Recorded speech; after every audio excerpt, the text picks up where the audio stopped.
सरहद पर मौत का सन्नाटा है। घर में बूढ़ी मां का रोना है, जो देश की खातिर सो गया सरहद पर।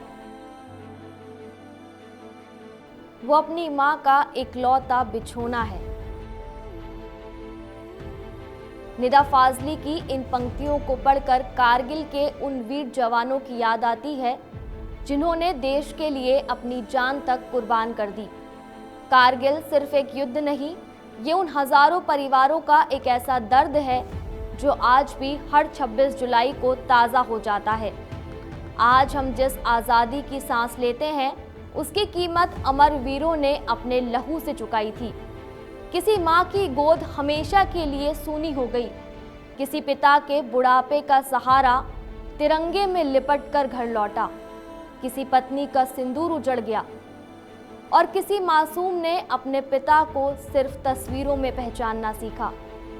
1999 कारगिल की बर्फ से ढकी ऊंची चोटियां, जहां तापमान माइनस में था, ऑक्सीजन बेहद कम थी और हर कदम मौत के साए में उठ रहा था। लेकिन इन्हीं पहाड़ों पर भारत और पाकिस्तान के बीच ऐसी जंग लड़ी गई जिसने दक्षिण एशिया का इतिहास बदल दिया। आखिर कारगिल युद्ध क्यों हुआ? इस युद्ध में क्या क्या हुआ और भारत ने कैसे दुश्मनों को हराकर तिरंगा फिर से लहराया? आइए जानते हैं कारगिल की पूरी कहानी।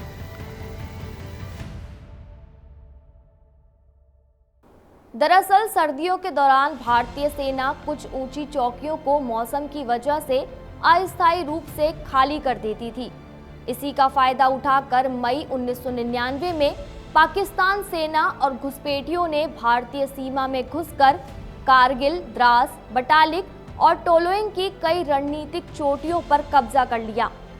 उनका मकसद था श्रीनगर लेह राष्ट्रीय राजमार्ग को निशाने पर लेना, ताकि लद्दाख और सियाचिन तक भारतीय सेना की सप्लाई रोक दी जाए। शुरुआत में भारतीय चरवाहों ने इन घुसपैठियों को देखा और सेना को सूचना दी।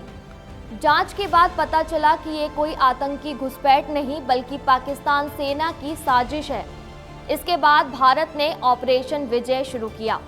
भारतीय वायुसेना ने ऑपरेशन सफेद सागर के तहत दुश्मन के ठिकानों पर सटीक हवाई हमले किए, जबकि सेना ने खड़ी बर्फीली पहाड़ियों पर सीधी चढ़ाई करते हुए मोर्चा संभाला। ये लड़ाई बेहद कठिन थी। दुश्मन हजारों फीट ऊपर बैठा था और भारतीय जवान नीचे घाटी से चढ़ाई कर रहे थे। हर कदम पर मशीन गनों की गोलियां और तोपों की बारिश हो रही थी। इसके बावजूद भारतीय सेना एक एक चोटी वापस जीतते गए। टोलोलिंग पवाइंग 5410, पवाइंग 4875 और सबसे अहम टाइगर हिल पर तिरंगा फिर से लहराया गया। युद्ध के दौरान captain Vikram Batra, lieutenant Manoj Kumar Pandey, grenadier Yogendra Singh Yadav, rifleman Sanjay Kumar जैसे वीरों ने अद्भुत साहस दिखाया। कई जवान आखिरी सांस तक लड़ते रहे लेकिन पीछे नहीं हटे। करीब 60 दिनों तक चली इस जंग के बाद 26 जुलाई 1999 को भारत ने कारगिल की सभी प्रमुख चोटियों पर दोबारा कब्जा कर लिया। कारगिल विजय दिवस सिर्फ एक जीत का जश्न नहीं, ये उन परिवारों के दर्द को याद करने का दिन है जिन्होंने अपने सबसे अनमोल रिश्ते देश पर कुर्बान कर दिए।